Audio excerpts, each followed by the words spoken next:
Welcome everyone to our webinar on injection wells.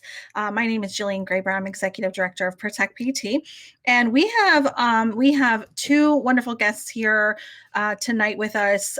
Megan Hunter, she's a staff attorney for Earth Justice, and she's based in Chicago. Her work focuses on challenging new oil and gas and petrochemical build out in Appalachian, Ohio, River Valley.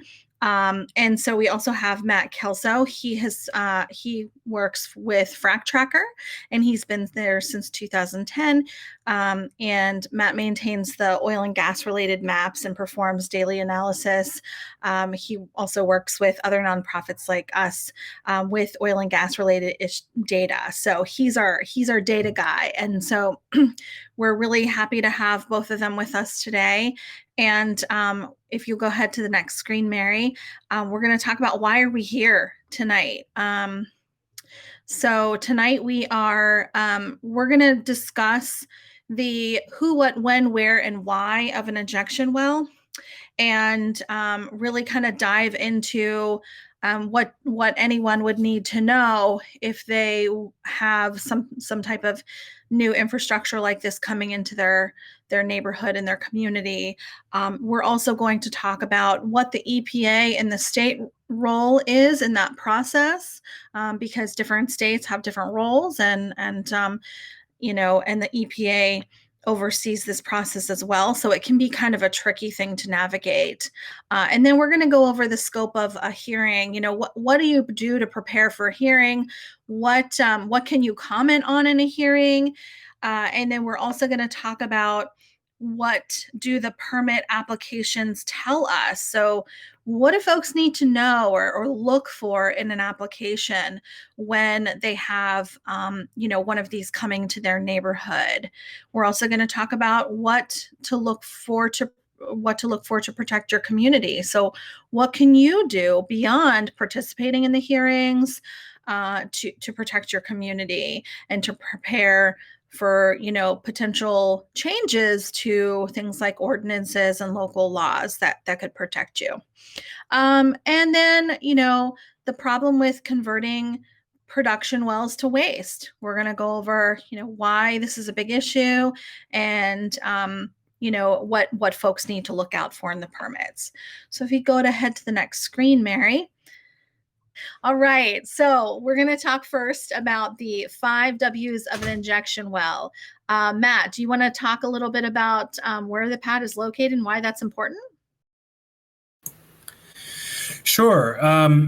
So there are 3 types of injection wells. 3 types of oil and gas related injection wells. The one we're talking here about today is the waste disposal well, where they're pumping liquid oil and gas waste under the ground. And it's important to know where the pad is located because it can affect a lot of different things. This waste is highly toxic. So, if there are people who are relying on groundwater for their drinking water supply in the vicinity, they're very likely to be adversely affected. If there are natural seeps that allow the fluids to get out and into the streams, then the streams can be affected. Obviously, people's houses are a consideration as well. Traffic routes, all of that sort of thing are important in determining where these things go.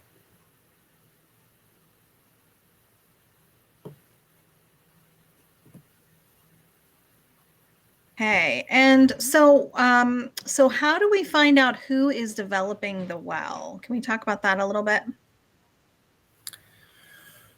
Right. So it can be a difficult thing to know. I think a lot of times these applications fly under the radar, and so you don't necessarily know that it's coming until it's too late in many cases. But there are oil and gas companies that operate these disposal wells, and they do have to make an application. And in states like Pennsylvania, they have to make an application with EPA and then also with DEP.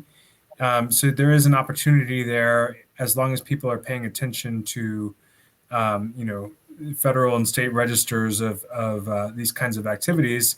There's an opportunity to find out who's developing the well and when it might come. Yeah, and we're going to talk a little bit more about that as we go along in our presentation, and how, some of the resources we're going to share with you on where you can find that information out. Um, And so, when we're looking at a new permitted well, what does some of these operations entail? Maybe we can talk about that a little bit. And actually, if you look in the background here, this is a picture that Frac Tracker took of a new injection well that's permitted, that unfortunately will be going into operation, we think, soon here near Pittsburgh. So, Matt, what do some of these operations entail when you looked over, the plans for, what we see here in this picture? So the general gist of it is that they're taking oil and gas waste that comes from production wells like Marcellus wells. They produce a lot of liquid waste, and they have to be disposed of somewhere. And they're, the ultimate destination for them are this type of they call them saltwater disposal wells, or SWD. There's a lot of names for them, but they're injection wells that take that waste and put them underground. And there are a number of they differ in scale. So there are some that you can see pictures of. I'm not sure what all pictures we have here, but some of them are just, a big rusty tank next to a well and some pipes that go into it. And then you see this monster facility here with the, what is it, like 16 pipe or 16 tanks or something like that. And then there's the large building associated with it. So this is really a large industrial scale operation. But the gist of it is the same, whether it's large scale or small scales. They're taking this toxic waste and pumping it underground. Yeah, and one of the things that we found out actually from one of our partners in Ohio is that, a lot of times when they're accepting the fluids on the pad, one thing that struck me is, I was like, well, why are these tanks important? And they said, well, basically what they're doing is, they're trucking in all the water.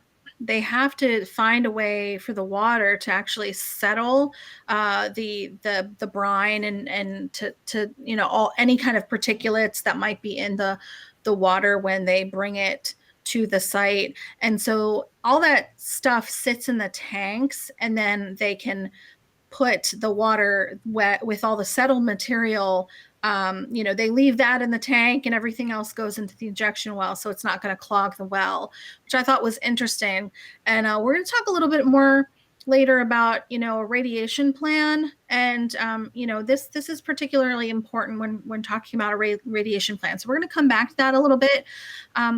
But how do people know when these operations are going to start? And I think that that's a question that is a little different in different states. Megan, in the state of Ohio, how do folks find out when this is going to start?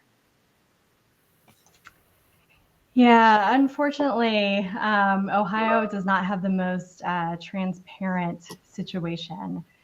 So the Ohio Department of Natural Resources is in charge of permitting these facilities. And in Ohio, really all you get is a public notice that an application has come in. And that's generally in like the back of a newspaper of general circulation in the county where the well will be located. And it does have to run 5 consecutive days for anyone checking the back of a county newspaper. And if the county actually doesn't have a daily paper, sometimes they even notice it in a neighboring county.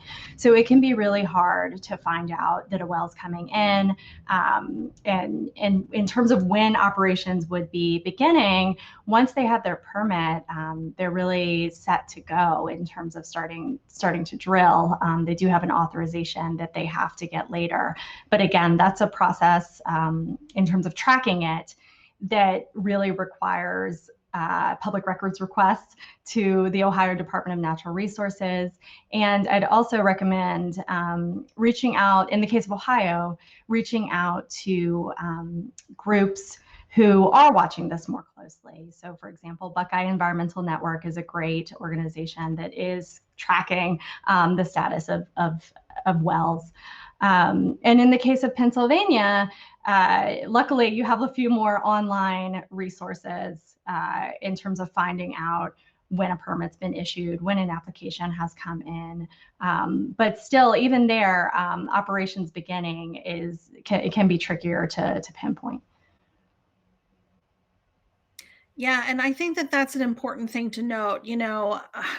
5 days. I mean, that does not seem like a lot of time to, to get that communication out and to be able to find the information that we need to protect our communities. And we didn't really kind of go over what an injection well is, but we're hoping that the folks that are on this call really understand what an injection well is.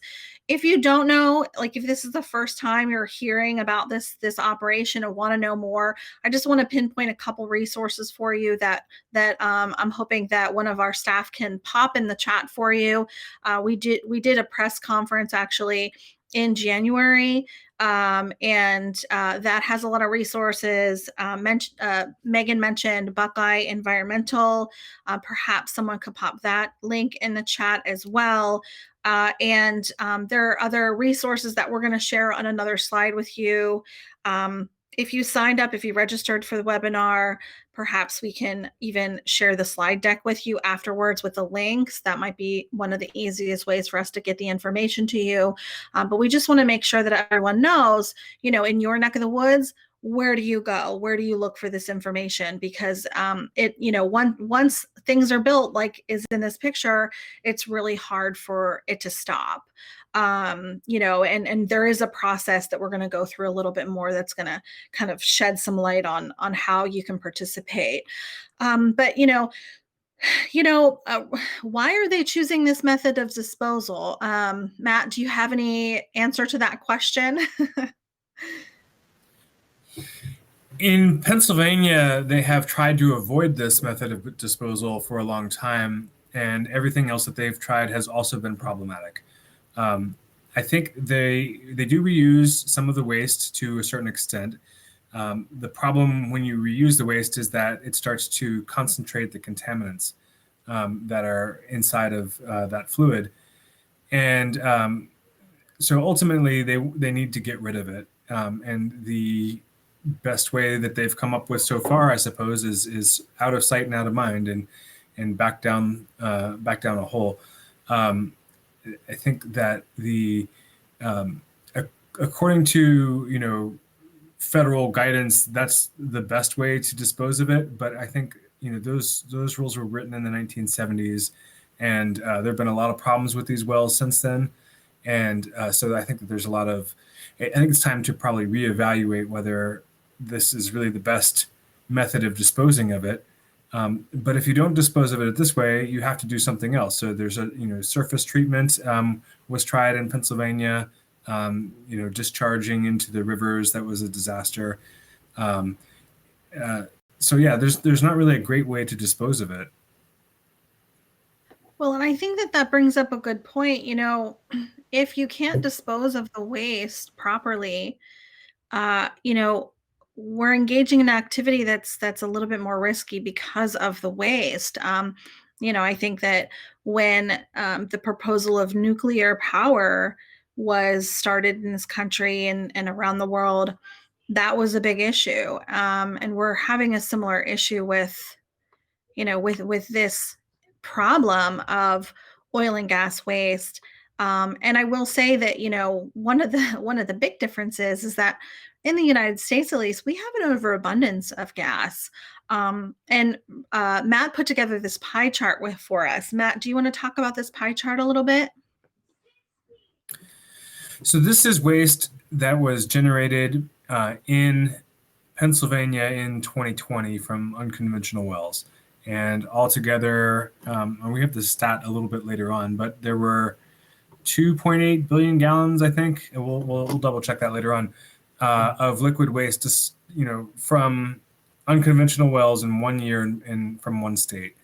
And this is how it was disposed of.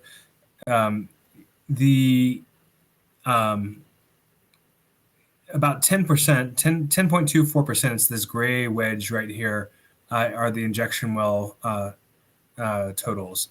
And you could see that a large chunk of it was reused at other well pads. So they do reuse it to a point. And up top, we have residual waste processing facilities. I can't really speak to what happens at those facilities to handle this amount of waste. There's another chunk of waste that doesn't really describe what happens. They get put in a temporary impoundment, but from there, something else presumably happens. So some of this waste destination or some of this processing is a bit of a mystery. And this is data from Pennsylvania, and Pennsylvania has far more comprehensive data on what happens to the oil and gas waste than any other state. But even still, we still don't know a lot of the details.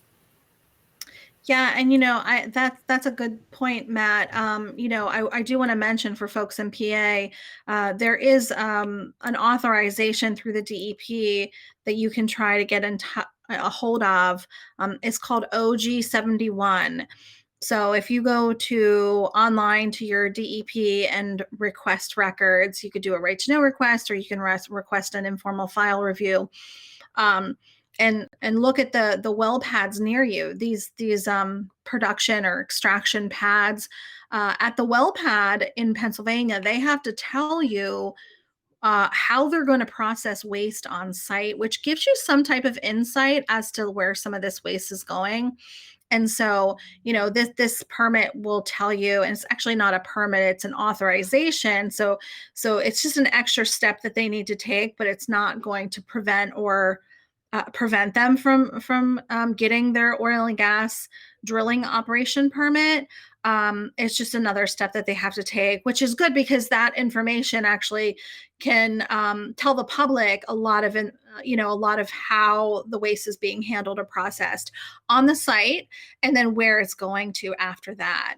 And so I think, this kind of begs the question, why is this allowed to happen? Megan, do you want to kind of go over this a little bit? In terms of just the why we're doing this, I mean, the injection wells are just commonly thought of as where you dispose the waste when there's nowhere else to take it, basically. So Matt mentioned, it can be recycled up to a degree, but then there comes a point where it needs to be disposed of. They're not going to be able to keep using it because of the new concentration and particular makeup of the waste at that point. And so the injection wells have become the go-to place. So I think, Matt kind of really covered that the other options that were considered and when the injection wells might be used. But as this slide mentions here, I think something to keep in mind in terms of how the regulators are thinking about injection wells. They are really approaching it. Sure, there's certain rules and regulations that must be followed and certain statutes that must be followed. But when they're thinking about permitting these wells, they certainly are thinking about how they can facilitate them being permitted, and they're working with the applicant to get wells permitted. And that really raises the point that it is just so critical that communities organize and speak to one another about what they want for their own communities, about what their own concerns are, because you can't really leave it to the regulators to do that for you and to do the rigorous review that you might want and expect as a community facing one of these wells. Yeah, so I think that's a really important takeaway, and I just want to kind of state some of that again. Or state it in a different way. You in a community are a very important part of this process, and so engaging in the process is really important, and you have a lot to to know. You have a lot to learn about it, and there's a lot that you can interject and comment on, which is what we're going to go over next. So the next we're going to talk about what the EPA and states roles are. So Megan, I know you're in Ohio and it's a little bit different there. Can you kind of go over for us, how the DEP and the Ohio ONDR, I think it's called, and the EPA, how they all kind of play their own part in this game? Sure. Yeah. So when we're talking about the permitting of these injection wells, we're really talking about, by and large, the Safe Drinking Water Act is the federal standard, the federal law at play. And so the Safe Drinking Water Act is like a lot of our federal environmental laws in that it relies on this system of what's called cooperative federalism to work. So basically, EPA is in charge of making sure that states meet certain requirements for how they are doing their permitting of wells.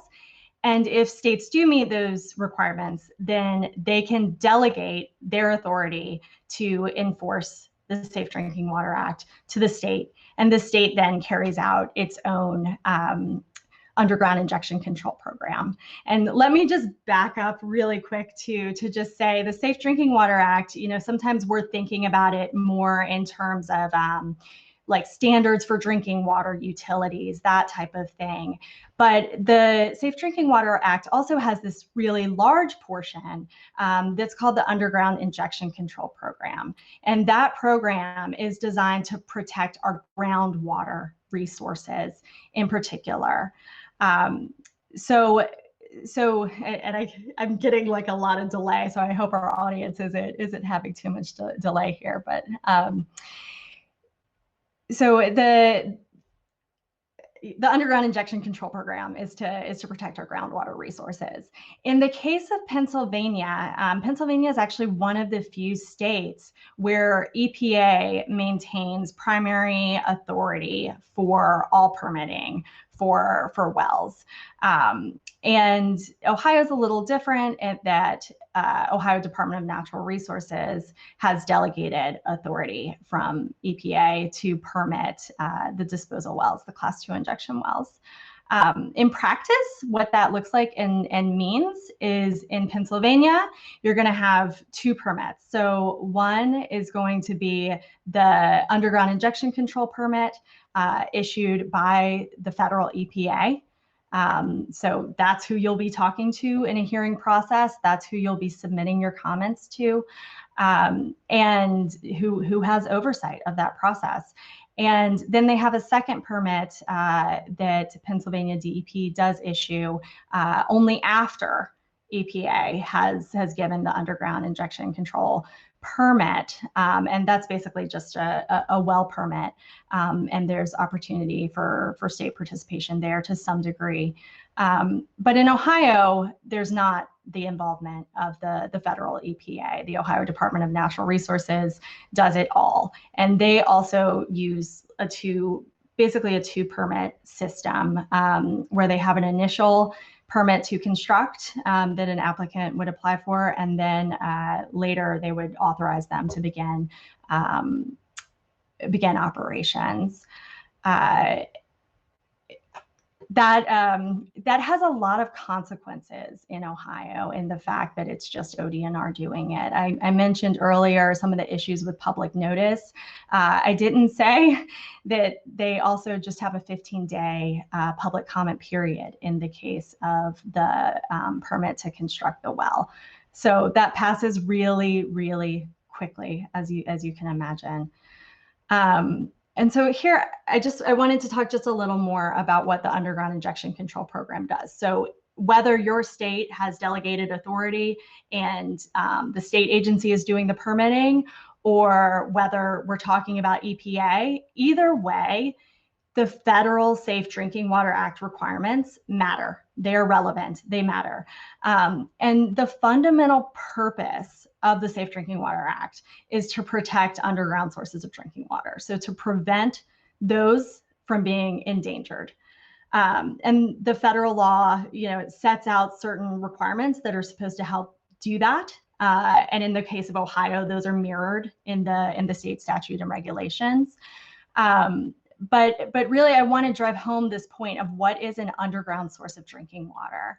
So this doesn't have to mean that it is currently being used as such. You're really talking about an underground source of drinking water is something that contains fewer than 10,000 milligrams per liter total dissolved solids and has not been exempted and made to be an exempted aquifer, which that's a whole other process that I don't think we're going to cover here unless people have questions. But that's really meaningful, right? Because in most places, you probably are going to have a nearby underground source of drinking water that is going to be in some way, potentially impacted by the well at issue. So I just, really want to highlight that point. And in the case, in the case of Pennsylvania, it's EPA who will be looking at whether the Safe Drinking Water Act requirements have been met. In the case of Ohio, you also have the state, in addition to looking at whether those requirements have been met, they have this second prong, and that's you can't jeopardize public health or safety or the conservation of natural resources. So that gives you another kind of element to really talk about your public health and safety concerns. Wow. Okay. So I did not know that there were only 15 days to comment in Ohio. So I just want to recap. So Megan, you're saying that 5 days in the paper and then another 15 days to comment. So a total of 20 days that people have to get from point A to point B, and there's no access to online documents. So how are people supposed to participate in a meaningful manner in Ohio? You raised the $1 million question, and I know there are lots of folks on the line who can speak to that better than I can. And I think, as we talk more later about kind of what you can do to protect yourself, really, when it comes down to challenging these permits and challenging the applications and getting good comments into the agencies, it's a highly technical process. So in most cases, you want a technical expert to be able to help you with that. So not only do you have to do all the things you just mentioned, Jillian, you have to secure a technical expert and get them on board and ready to help you out with your comments. It's a really, really hard thing to do. And if you don't get comments in, if you don't object, then ODNR's perspective is there were no objections. We issue the permit within 21 days. So if you want any shot at having a public hearing, which is basically in the sole discretion of the chief whether or not to grant a public hearing, you've got to get valid objections in that the chief deems to be valid. And then you could get a public hearing. Then you might be able to get some additional information into the record and continue the challenge. But it's really hard. It's really hard in Ohio. And I think really wrong and unfair. Yeah, I agree with that. And, just kind of knowing about the process and how, it was a lengthy process, I think, here for some of the injection well that we participated in Plum. But, there was, there was an appropriate comment period. There was an opportunity, actually 2 opportunities for a hearing, which we're going to talk about in a second. And then there was also, the availability of the permit. So it seems to me that if ODNR, if they're trying to prevent underground sources of drinking water from being contaminated as the law mandates them to do, that maybe they're not doing such a great job of that if folks can't even have a chance to participate.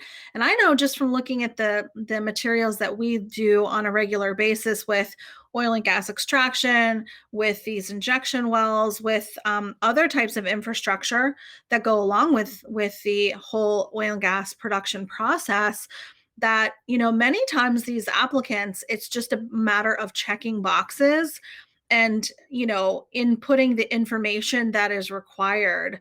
And sometimes there are a lot of facts that are missing to go along with that information, and there needs to be a lot of fact checking done. And that's where residents can really have an impact with making sure that those facts are checked.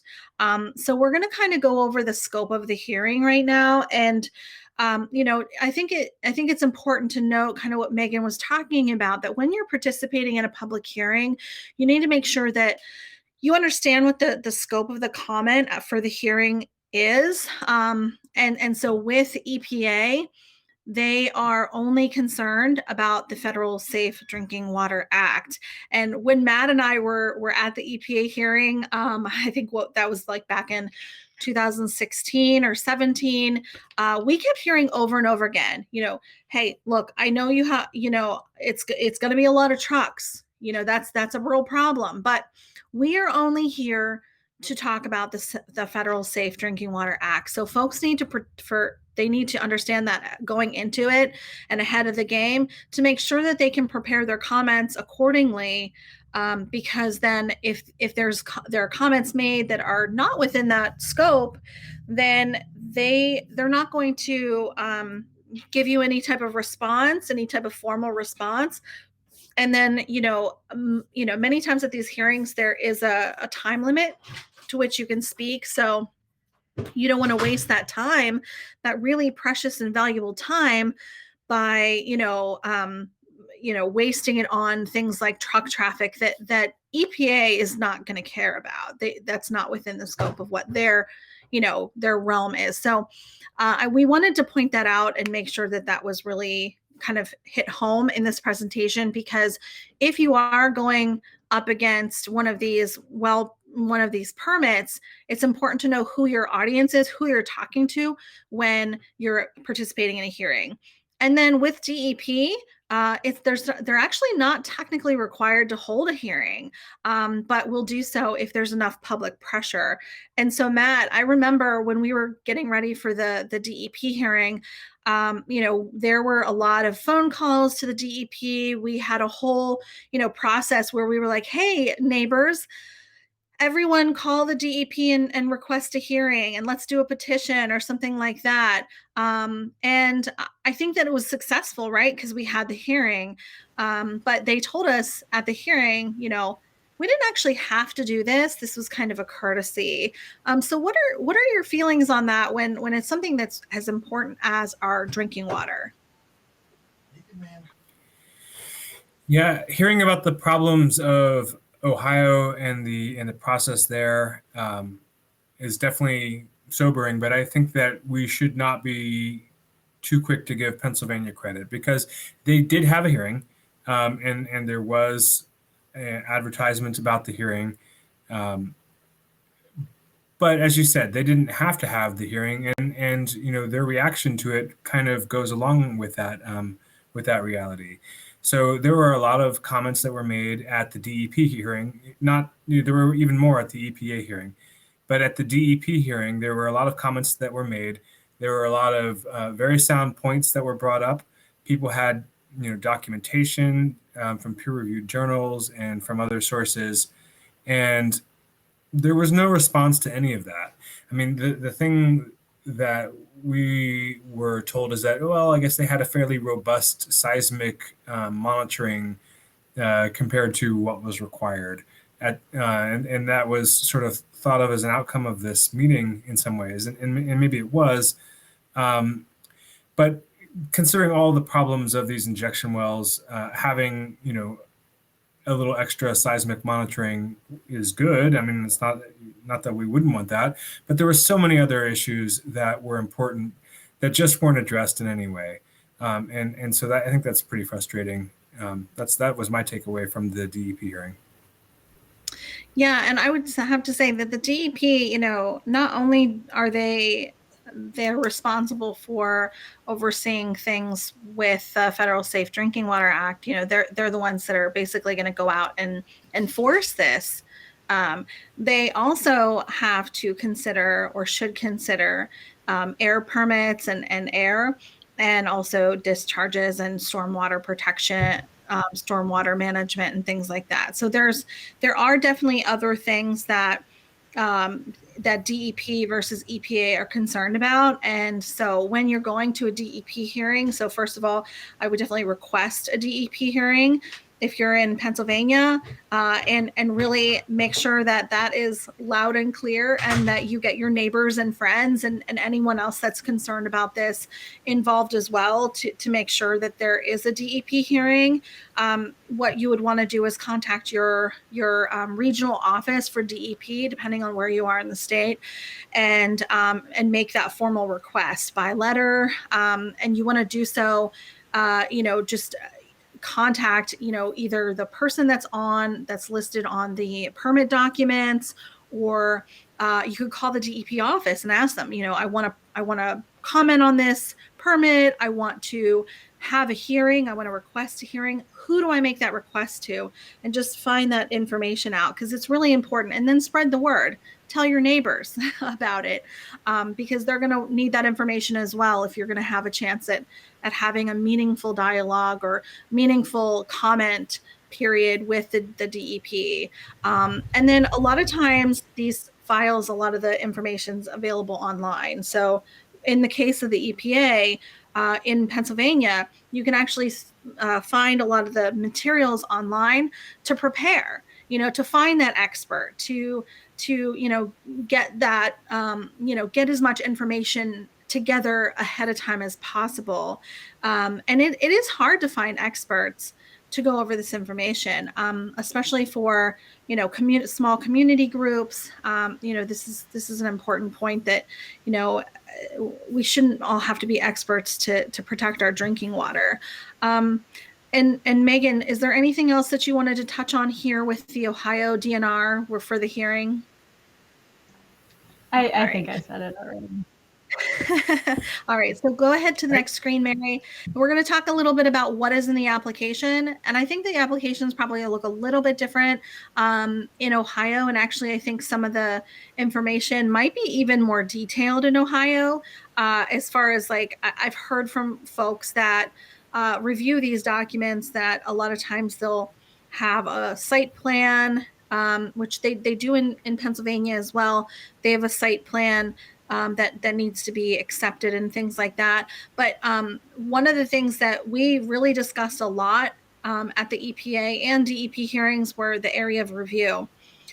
So the area of review, and this is what Matt alluded to earlier, the where the streams and rivers are located, where the private well water is located. Those should be identified ahead of time. And if you're a neighbor that lives around one of these potential wells, you should receive a letter from a company. It may not be the oil and gas company that's actually doing the well, but it may be a survey company or a water testing facility that will actually send you what is called a survey. And they just want to know, do you have public or private water? And if you have public water, then then that kind of tells them what what resources are there. But if you don't respond to that survey, your private water source is not going to be on the map, at least in Pennsylvania, because we don't regulate private water in Pennsylvania. Megan, do they regulate private water in Ohio? No. It's very similar in that regard. Yeah. So look out for that survey, and actually that could be an indication that if you get a survey in the mail saying that there's going to be oil and gas productions near you, and do you have private or public water, make sure you respond to that and dig into that a little bit deeper to find out, well, why are they sending me this survey? What are the operations planned? And then with the permit, you can find the location of some of these sources. Matt, is there anything else that you wanted to talk about with the area of review? Because I know we talked about this a lot in the EPA and DEP hearing prep. Well, there is a lot of information that is included with the application. So we did a FIO review on this well in Plum, and there's a lot of documentation. And I think one of the challenges is to know what to do with it all. So you do have to. We were having some discussions about this. You really do need to have some expert eyes look at these things so that you can make the most out of your argument. You would hope that DEP, Department of Environmental Protection, would be doing that too. You would hope that they would be the ones that are, coming to the public meetings and bringing experts saying, hey, this is a potential impact, but they don't do that at all. So there are, in terms of the area of review, there are, seeps you have to be aware of, so there's natural places where groundwater comes to the surface, which could then impact streams. Obviously, you want to know where the drinking water wells are. You also want to know where the aquifers are. There's, the topography comes into play. And again, when even though it wasn't EPA's concern, traffic is a major consideration at this particular well site as well. It's on a very winding road, a very steep road. A lot of school buses are going by on a regular basis.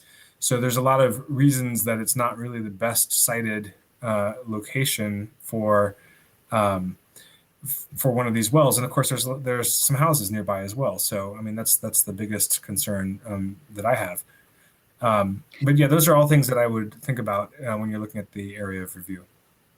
Yeah, that's great, Matt. And, those are observations that, some of which, where things are located, that residents, they'll know better than anybody where some of those things are, especially, some of these, where the location of springs, I didn't know when I started doing this work that there's actually, one or two places that are very well known in Penn Township near where I live, that people would actually back in the day go up and bring a jug of water, and there was the natural spring that was just popping out the hillside, and people would just fill up their buckets and fill up their jugs with water because they knew that this was fresh water. So their local folks have a lot of that history and know where these resources are. So those are the folks that you want to tap into and really get them involved in the process. I think the depth of the well is also really important. Matt, I know this came up a lot with our review and just from talking with our expert. Do you have anything to comment on the depth of the well, especially kind of using the example of the Plum injection well and why that was a problem?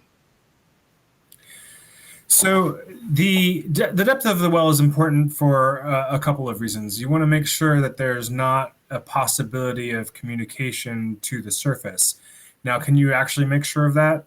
I would say no, no matter how deep it is. I mean, we're seeing Marcellus wells that are 7,000 or 8,000 feet deep that are communicating with wells that are miles away and several thousand feet of rock as well. So in depth.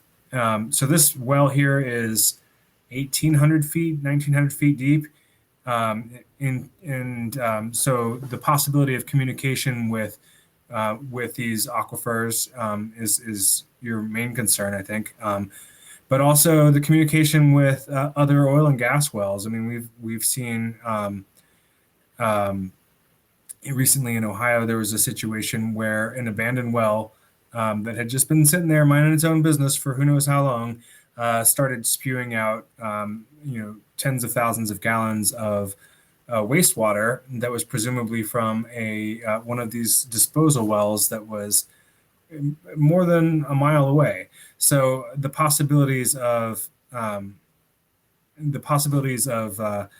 contamination are diminished with the depth of the well. So if you're injecting into a very deep layer, there's less of a risk, but there's still a risk. I mean, there's still plenty of opportunities for contamination. So you want to know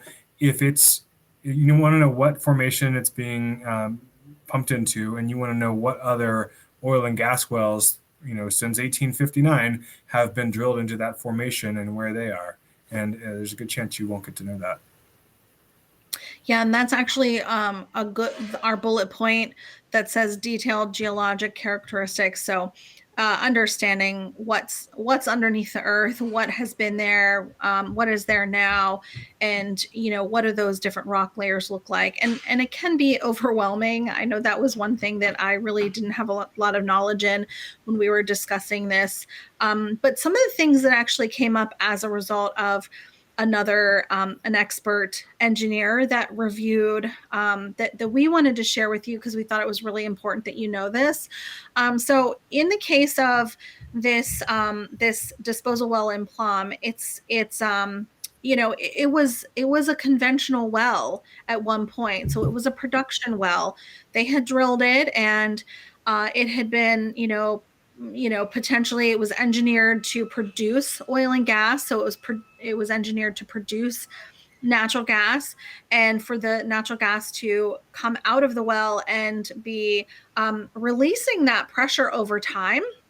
And so this is a very different situation than an injection well where they're actually injecting um, at different pressures, or there possibly would be an estimated maximum and average injection pressure that is in the permit that you want to look at, because if there's an instance like in Plum where you have a well and now it's going to be reused for this other purpose that it was not engineered to actually be used for, that could be pretty catastrophic when you're talking about, from an engineering perspective, why they're using this particular well, and could potentially be something that you'd want to comment on. So I think it's important to note that, and it's important to kind of look at what the history of the well was. Is this something that was supposed to be used for another purpose and now it's being repurposed? And things that kind of go along with that. The casing log. When Matt, when you went over the permit, I know that you had mentioned the casing logs and when they were done, last done. But then when we talked to our expert, there were things that he pointed out that we didn't really think about.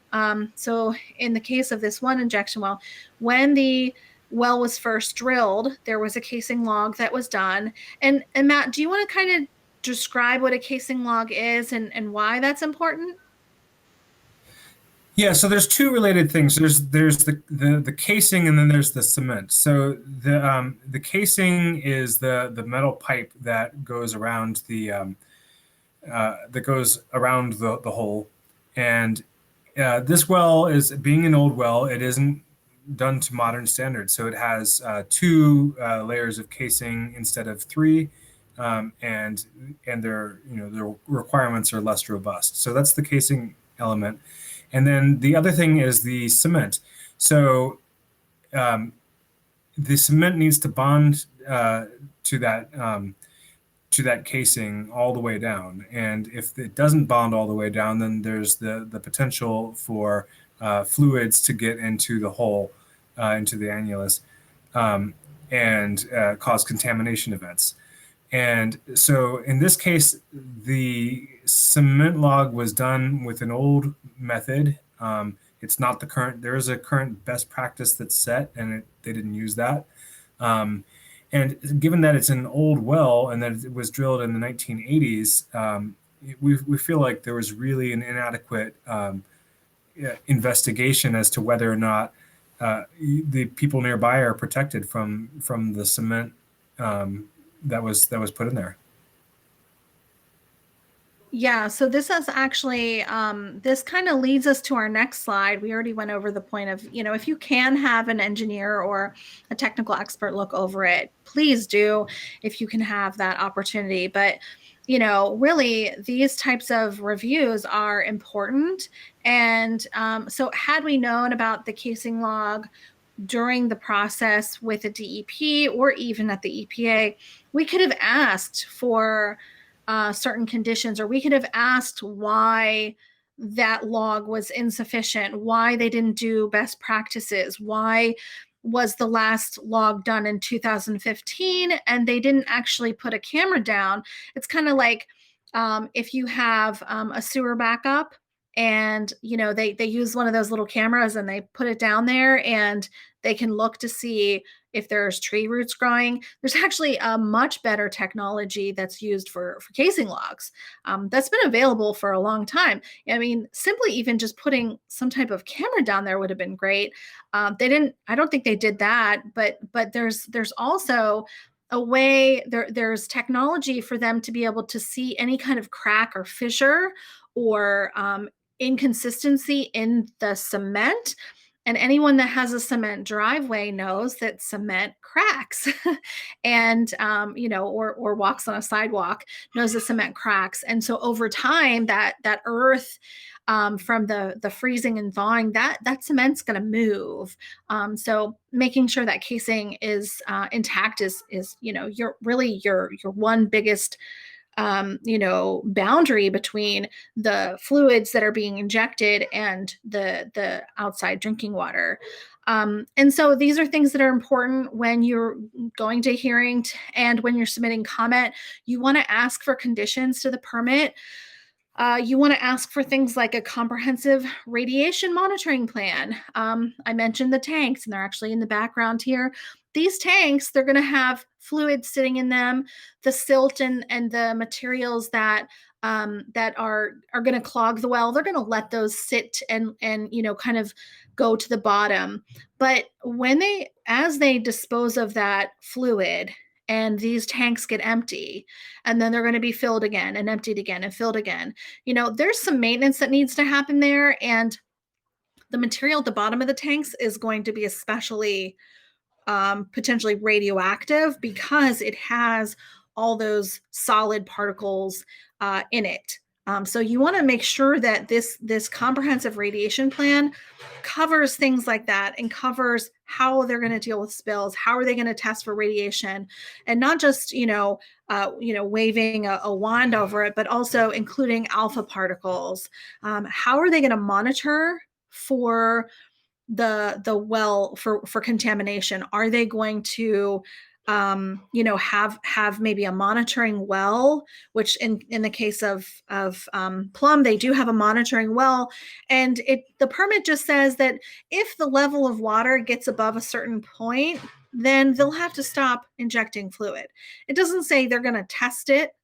They're going to find out the extent of the leak. It doesn't say anything like that. It has very little detail. So these are all details you could add in as a potential condition and make your comment on.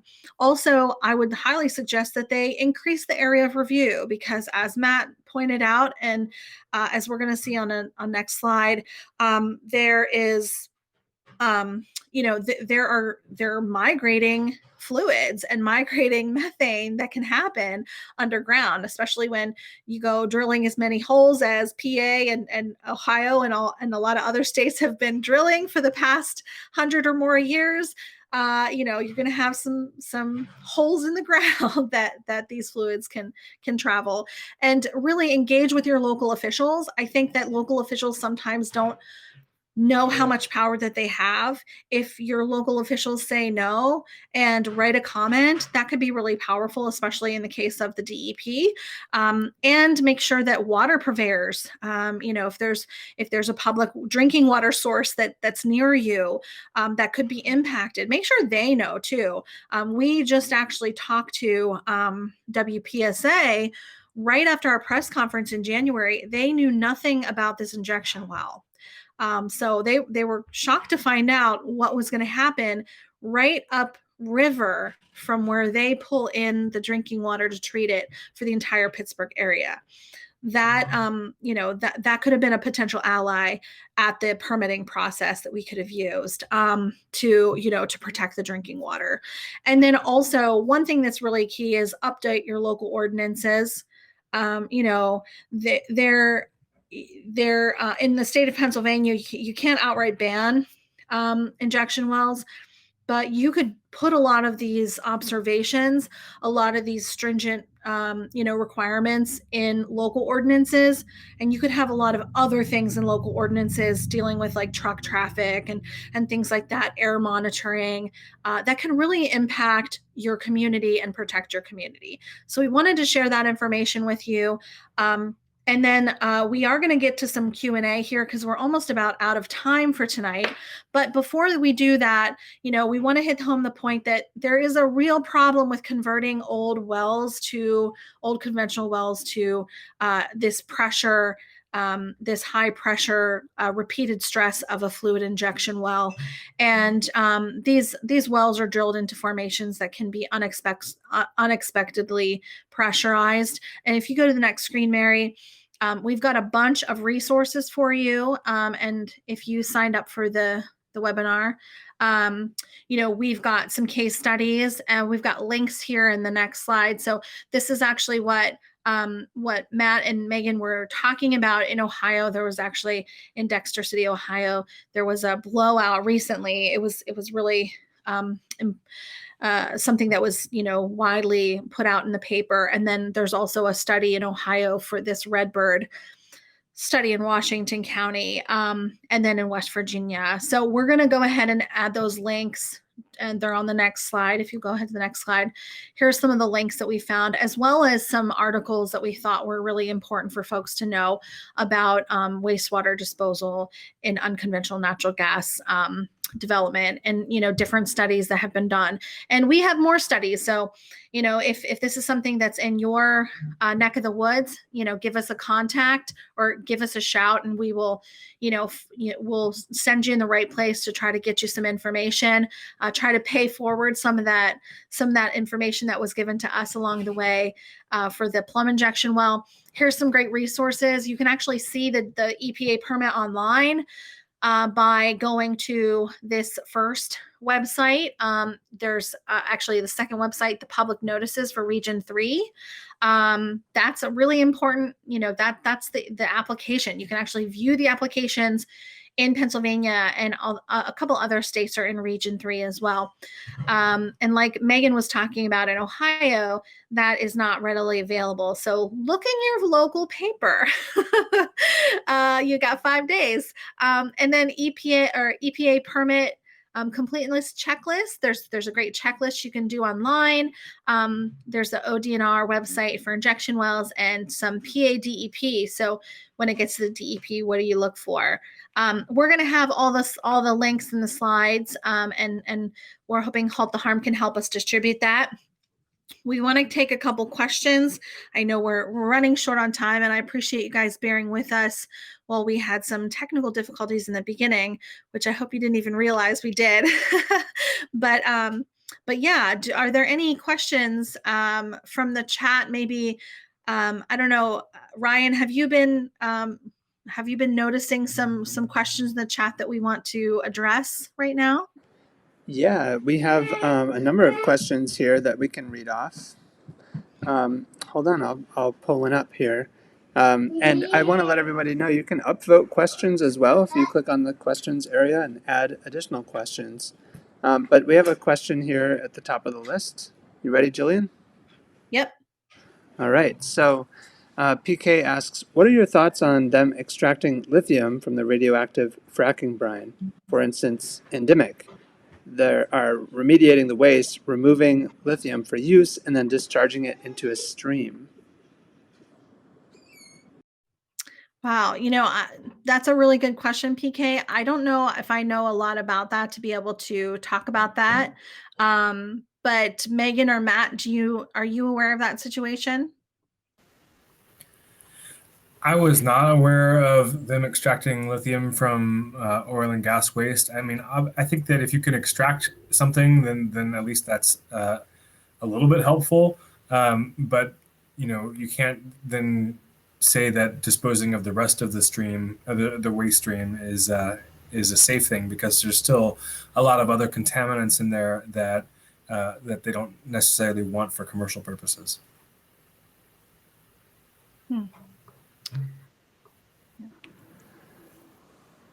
And I see a comment here in the chat. Suggest your team review the Colorado fire and explosion at the site of class 2 injection wells, Weld County, Colorado, 2017 or 18. Thank you for that comment. Yeah, any type of information on emergency evacuation or emergency preparation or planning is important, because we know that emergencies happen and these accidents happen, and unfortunately sometimes residents are the last ones to know about these different things. And thank you so much, Mary, for putting the resources, the Genesis resource blowout and Redbird resource in the chat. Ryan, are there any other questions in the chat? Yeah, there's another question from Jenny. What is the typical family's costs for protective equipment, supplies, monitoring, and services for potential fracking exposures? Oh gosh, that's a really good question. And there's so much to that. I can tell you that, we actually, at Protect PT, we're going to do a home resource guide workshop, and that's coming up in April. And we have them planned out for the rest of the year. And in our home resource guide workshop, we talk a lot about air pollution, water pollution, and monitoring for those things, as well as noise pollution and noise pollution monitoring. I would think that would kind of go along with some of those costs and cost analysis of how much it costs a family to protect themselves, or to gain the knowledge that they need to. So I would highly suggest, if folks have questions about that, they could go on to our website and sign up for our home resource guide workshop. Like I said, the next one is in April 6th, and it's a 4-part series where we go over complaint and compliance with state and local laws, how to track and monitor those complaints, how to put in those complaints. Also emergency and disaster preparedness, and air and water, as well as noise pollution. So definitely recommend signing up for the home resource guide. We'll actually send you out a 3-ring binder that's meant to be a resource you can use in your home. So definitely, sign up for that. We can go over that a little bit more on that discussion. Does anyone else have any comment on that question? I mean, there are some nonprofits like yours that will help people out and help defray some of the costs of these, but it can be quite expensive. I mean, if you're trying to get water samples that are going to be acknowledged by regulators like DEP, they'll run in the hundreds of dollars per sample. I mean, you're going to have to test for a lot of different constituents. And the chain of custody has to be done correctly, and those kinds of things. So it's a bit of a burden on the homeowner to test for these things, and that's just how it is. Yeah, absolutely, Matt. And I just want to give a shout out to our partners at Mountain Watershed Association. They actually do direct support funding for different things, and we actually just got a direct support funding grant, a small grant for testing around the plum injection well. We went out, Matt and I, and the Youghiogheny Riverkeeper Eric Harder, to test what was it? It looks like 6 or 7 different water sources around the plum injection well. Was that last week? I feel like it was just last week in preparation. So we had some baseline. And also Dr. John Stoles is a great resource at Duquesne University. He's a fabulous resource to pull from. So his students actually will go out and test as well. So if you're in the area, you can use that resource as well. So thanks for mentioning that, Matt. Do you have anything, Megan, in Ohio, any resources that people should know about? Offhand, in terms of testing and that type of thing, nothing is honestly coming to mind offhand, but perhaps we can follow up with some resources. I think Pennsylvania and Ohio have shared some of the ones you mentioned for now. Yeah, for sure. All right. Any other questions, Ryan? Yes, we have a question from Brett. If injection becomes uneconomic or untenable from an environmental compliance standpoint, is off-site disposal of waste fluids a viable option? If so, doesn't the quote-unquote off-site disposal option allow otherwise unsuccessful wells to remain active? Does someone want to take that question? There's a lot there. I mean, I would just say that ultimately the waste needs to go somewhere. And, they reuse some of it on site. They reuse a significant portion of it on site, but they can only do that so much. And so, previously in Pennsylvania, they tried to send the waste to surface water treatment facilities, and it was a disaster. The main problem with that is that it caused spikes of bromides in the rivers, and that was interfering with the disinfectants that were being used at sewage treatment plants and causing cancerous byproducts. So, I mean, it's a really serious problem. There's not a really good answer. Unless you want to say keep it in the ground in the first place, that's probably the best answer. But if we're going to continue to drill and continue to remove 2.8 billion gallons of toxic waste per year in Pennsylvania, that's a big burden. And, I don't think it's one that regulators have a good answer for. Yeah, I feel like this is kind of a challenge for the industry, what to do with their waste, and a challenge that we should be challenging and talking about, which is kind of why we're here tonight. Megan, do you have anything else to add? No, I mean, I think, every single one of the disposal, methods kind of mentioned, they come with their own set of problems, and it's important to be vigorous in assessing, what those challenges will be, no matter which one is at issue. And again, the same principle applies in terms of not relying on the agencies solely to do that. So if we're talking about surface discharge or other issues, there's a whole, that would be its own separate webinar to talk about. I did actually just want to quickly lift up one comment or one question in the chat in terms of kind of ongoing disposal methods. It does look like we might be facing the barging of fracking waste on the Ohio River soon, and that transport will certainly also have implications for where the final destinations of this waste is, and allow for more cross-state disposal. Yeah, and actually there's one right in our neck of the woods that Megan's been doing a lot of work on this subject, and a lot of trying to get the information on the barging. So if folks want to engage in that process, reach out to us. But yeah, here in Westmoreland County in Bell Vernon, there is a facility that apparently is the starting point for much of the oil and gas waste that's being barged into Ohio. So, the waste has got to go somewhere.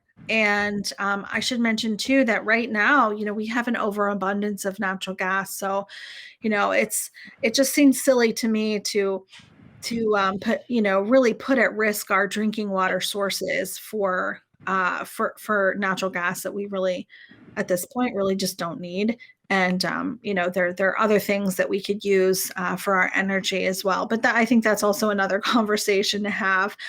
Someone asked in the chat, would you say that Pennsylvania's system of having 2 permits is a better process? I think I think that could go both ways. I don't, Megan, I want to hear your thoughts on this, but I would say on the surface, as far as the participation angle and the opportunity for participation, I would say yes.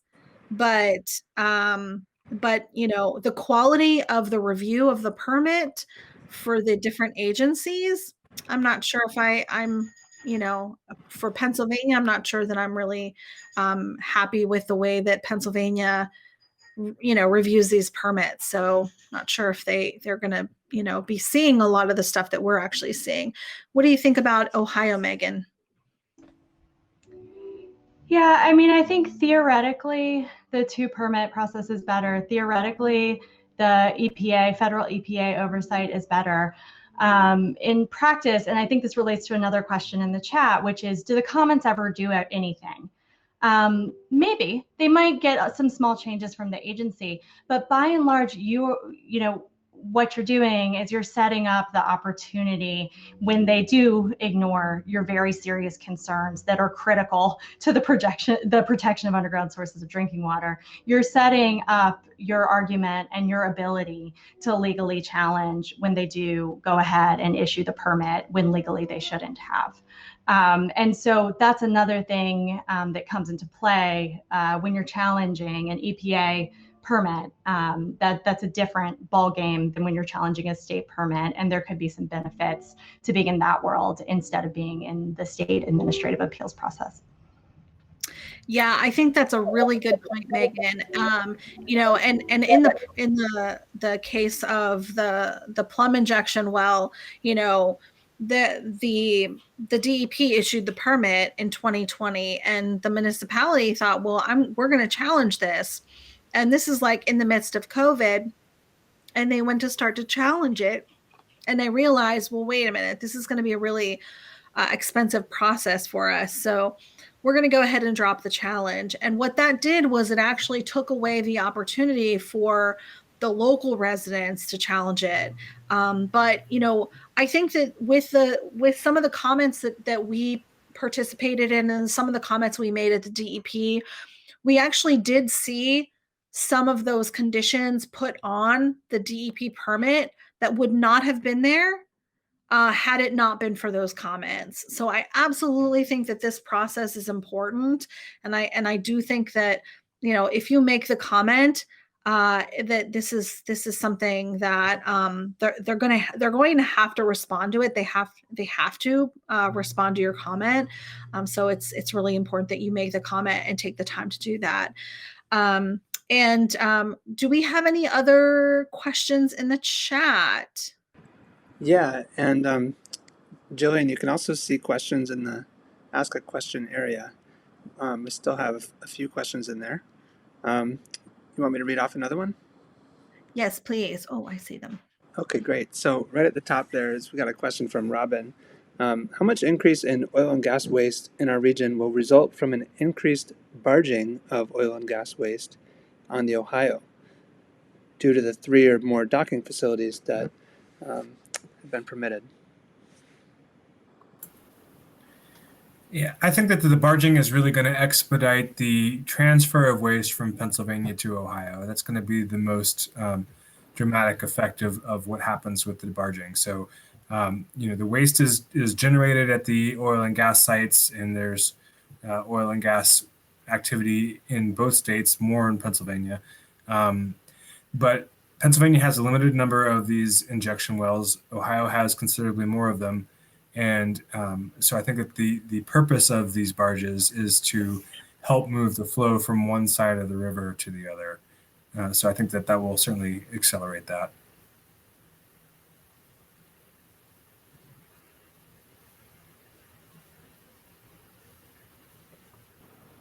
Megan, do you have any comment on that?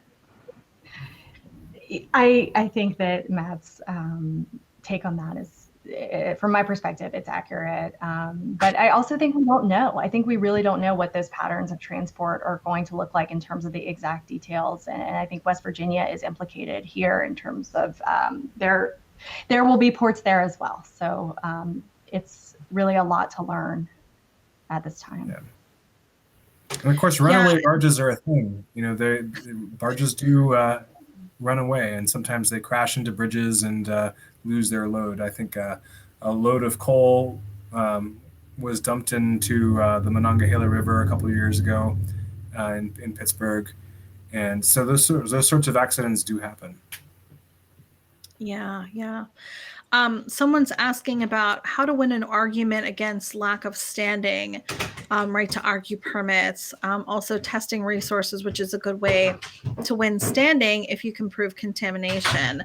You know, a lot of these permits and a lot of this the permitting of this pollution to happen.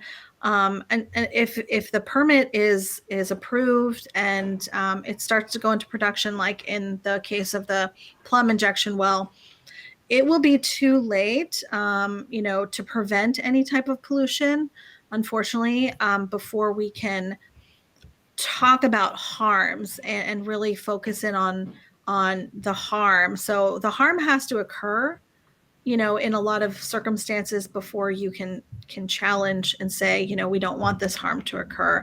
The harm has to occur first. And I know I didn't say that very eloquently, Megan. You probably say it a lot better from a legal perspective. But and I don't know. I'm not sure what if this is a question or just a comment about how to win an argument against lack of standing to arguing a permit. And I don't think that really comes up at the EPA level at all. It's not like a local hearing where you have to prove standing in order to comment. Not that I've seen, at least in Pennsylvania. Is it different in Ohio, Megan? No, and I just assumed what the commenter was asking was more a legal challenge down the line, which again just goes to the point, depending on your circumstance, commenting alone could give you standing in some situations. But I think this is another reason why organizing is so important, because you really do need the directly impacted folks to be who's involved in legal challenges of these permits. Yeah, great. Right. So we're over time, and I want to thank everyone for sticking with us.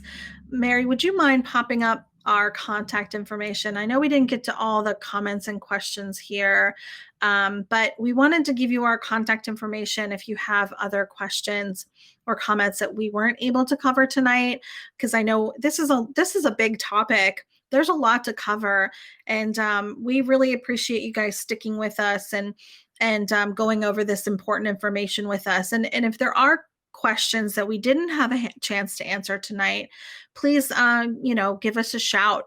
Send us an email, and you can look up some resources online. Ryan, is it safe to say that everyone that registered for the event can we can send them an email with the slide deck? Can we do that? Absolutely, yeah. And we can send out the replay video as well.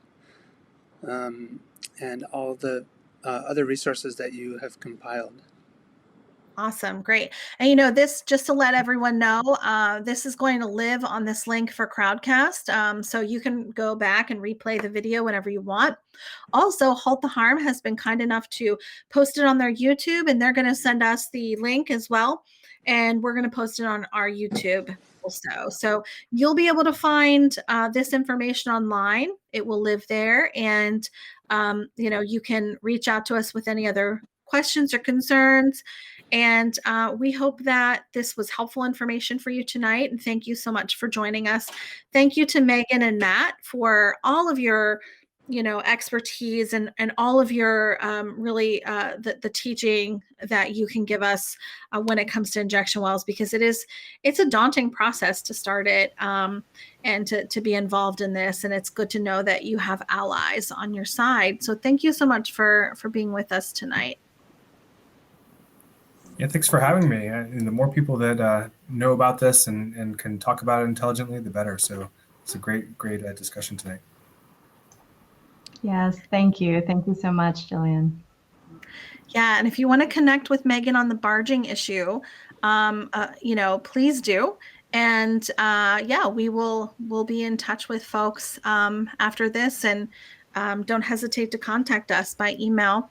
Thank you, Ryan, for Halt the Harm's help in all the tech, all the wonderful tech help that you guys give us, and for helping us put this event together so we can get the word out about injection wells.